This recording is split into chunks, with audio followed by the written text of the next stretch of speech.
Unraveling the phrase, I fumbled. Hello, dear learners. Today, we're going to explore a common English phrase, I fumbled. By the end of this video, you'll understand when and how to use it in your conversations. Let's dive right in.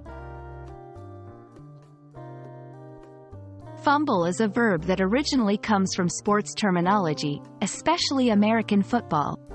In this context, to fumble means to drop the ball or handle it clumsily. But in everyday language, I fumbled can mean, I made a mistake. I handled something awkwardly. I struggled to do something smoothly. Imagine trying to find your keys in a deep bag and dropping other items in the process. That's a situation where you might say, I fumbled.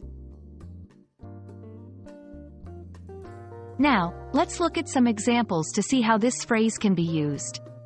1. While giving a presentation, I fumbled my words a bit, but I hope my message was clear. 2. When trying to open a door, I fumbled with the lock for a while before getting it open. 3. During a performance, I fumbled during the song, but I recovered quickly.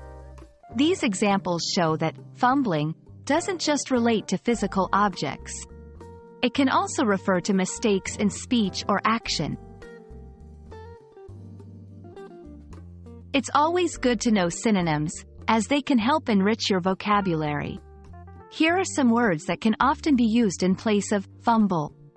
Blunder. This is more about making a careless mistake. Bungle. This suggests clumsiness or ineptitude. Mishandle. This can be about poor management or handling something inappropriately. While these words are similar, they have nuanced differences. So, always consider the context before choosing which one to use.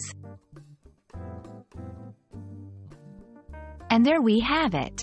Now you know what I fumbled means and how to use it in different contexts. Remember, everyone fumbles from time to time. It's a natural part of life and learning. We hope this video has been helpful, and we encourage you to keep exploring the fascinating world of the English language. Happy learning!